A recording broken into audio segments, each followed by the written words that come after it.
The shakuhachi is the traditional bamboo flute of Japan. John Neptune has been playing it in Japan for 20 years.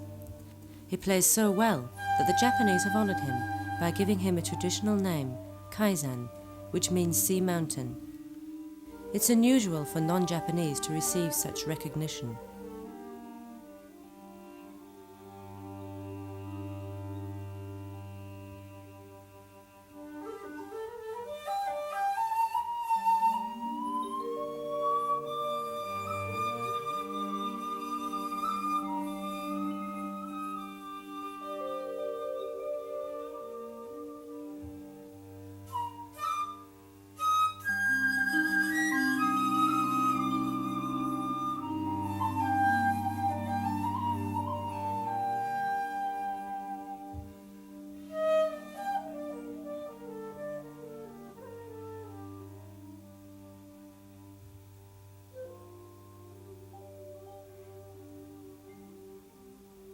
First of all, the basic sound is quite exciting for me. In a Western flute, you have a very pure sound is what is highly looked upon.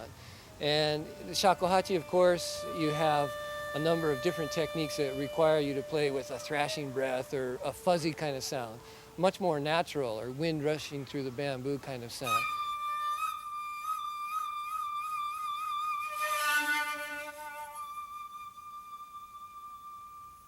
I began shakuhachi in 1971 in Hawaii, and I began playing as part of a research project within ethnomusicology. Now, ethnomusicology, again, is like the study of music and world culture. So I didn't begin so much as a project thinking I would become a master performer, but rather this would be my avenue to view Japanese culture.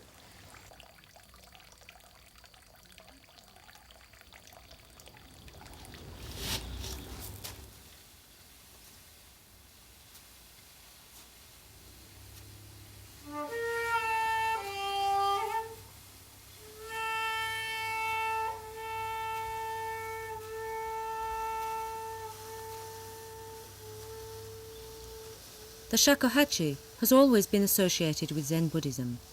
The philosophy of Zen emphasizes simplicity and the importance of space.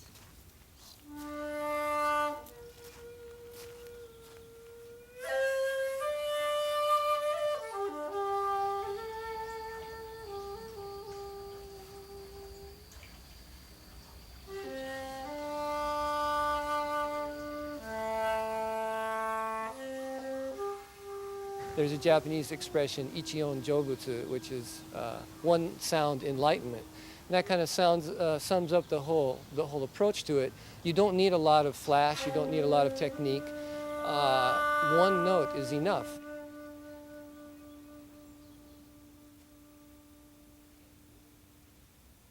There's no rhythm in traditional Japanese solo shakuhachi, and there's no melody, so to speak.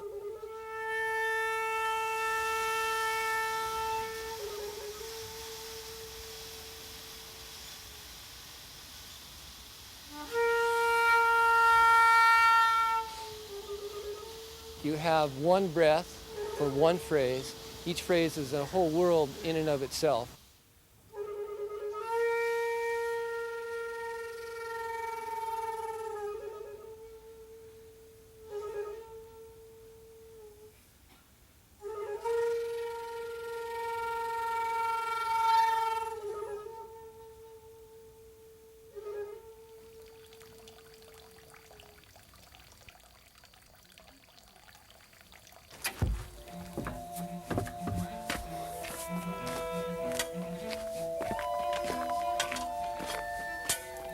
John wanted more control over the sound of his instrument, so he started making his own, using bamboo from the groves near his house. It's actually not too hot today, so it's pretty nice.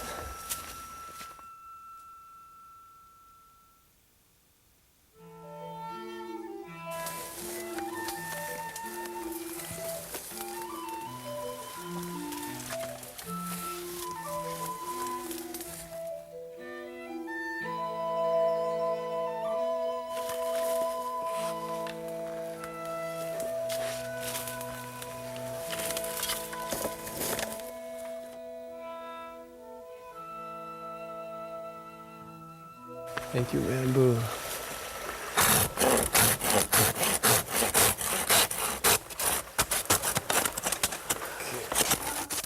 All right.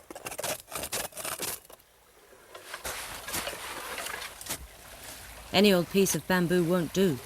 John is looking for a particular shape from the root section, but he won't really know until he digs it up.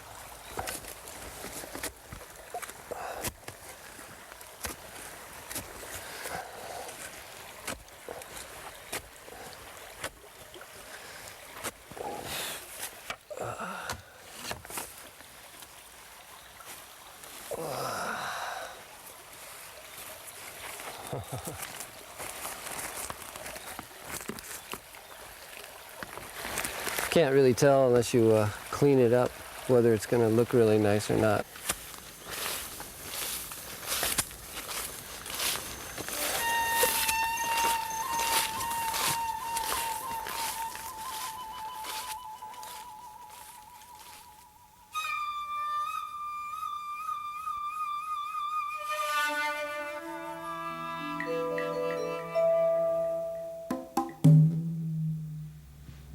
This already has holes in it and everything,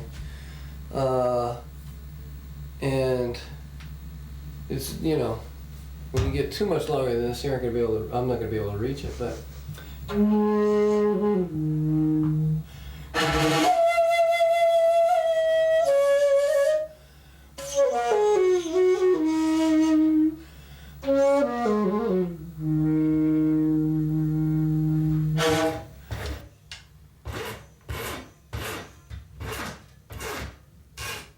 I waited on an average of at least 2 years before I even started working on the bamboo after I've dug it up.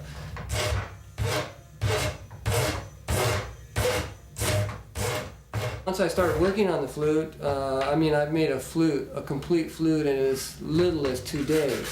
But more typically, it will take on the order of 2 weeks or so to make a flute if I'm working constantly.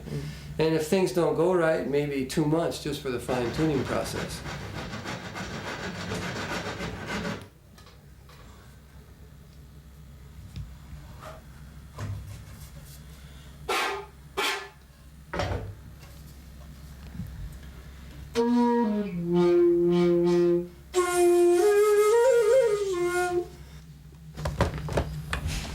This is kind of a shorter one, a 1.6 Ishaku Roksun. They often are made in 2 pieces so that the number of fushi, or the nodes, and the placement of the holes is set. And it doesn't have anything to do with the sound, but it's set in terms of the aesthetic. So you have 1, 2, 3, 4 of these root portions down here, and then 2 holes, 5, 2 holes in the front, 1 in the back, and 6, and then a 7th one at the top where the mouthpiece is. The shape or the form of the thing is pretty prescribed.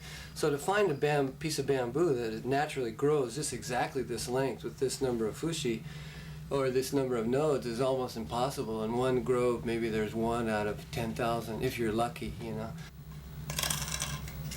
The reason I started making flutes was because I didn't like the way that the flute that I was playing on worked for me.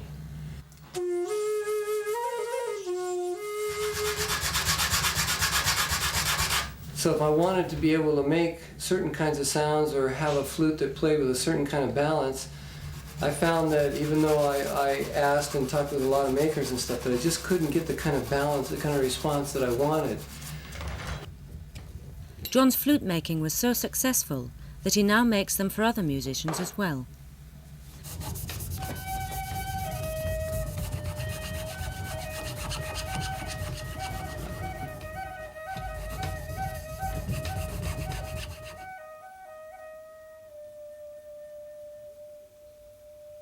Basically, the tone color first attracted me to it. Then after that, I found out it had only 5 holes and was made out of bamboo. Now, 5 holes, we have 10 fingers. Why only 5 holes? It's like, I didn't realize that until later, but the Japanese often deliberately simplify things. and thus create a very special space, a very special kind of beauty in their architecture, in their gardens, in their music.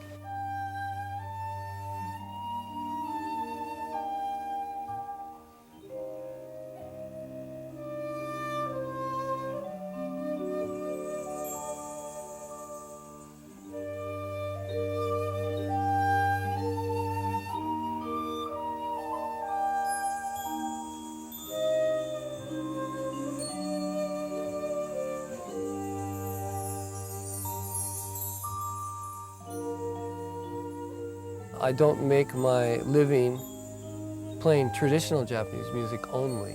I've sort of created my own space, my own direction.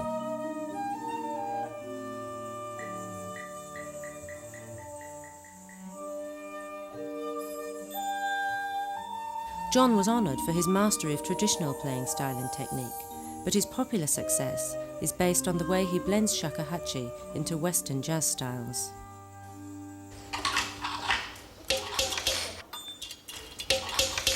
John plays together with a huge range of different instruments and with both Western and Japanese musicians.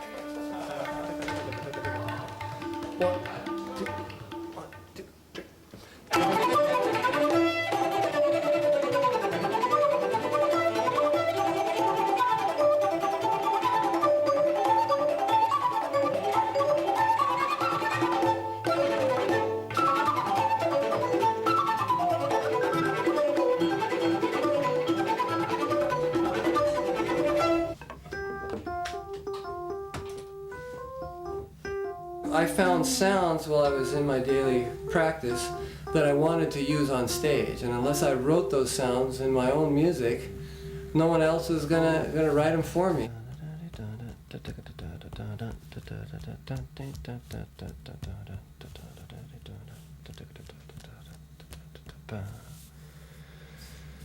For me, coming in and bringing in sort of a different flavor, a different feeling to the shakuhachi and the music that I make with shakuhachi in Japan is good because it just opens up people to different kind of possibilities.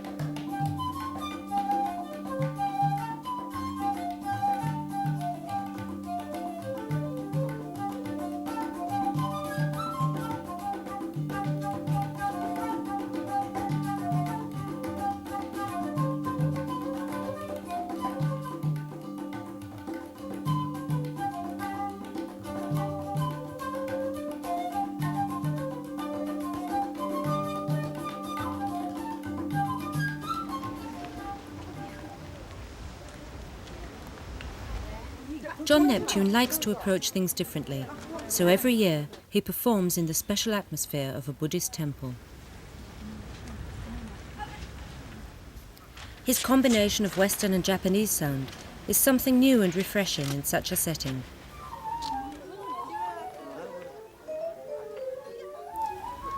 John doesn't believe he's helping to preserve a dying tradition, but his music certainly brings the shakuhachi to a wider audience, and if you love the instrument as he does, that has to be good.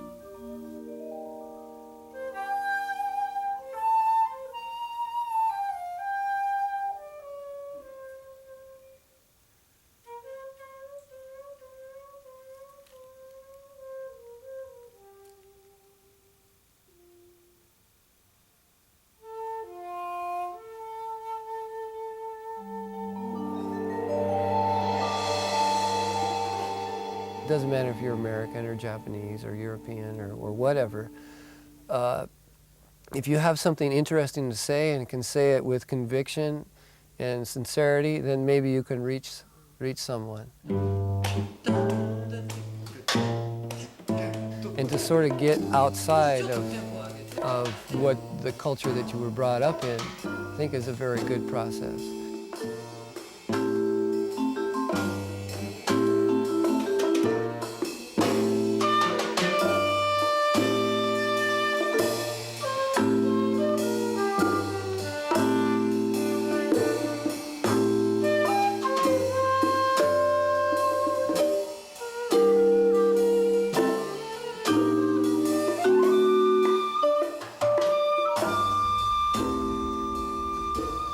I've lived just about half of my life now in Japan, built a house here, and this is home, you know. Quite often they say, well, are you American? And it seems kind of funny because I don't really consider myself American in a sense. I don't consider myself Japanese, and I jokingly say, well, where does that leave me? With a name like Neptune, maybe I'm from outer space, right?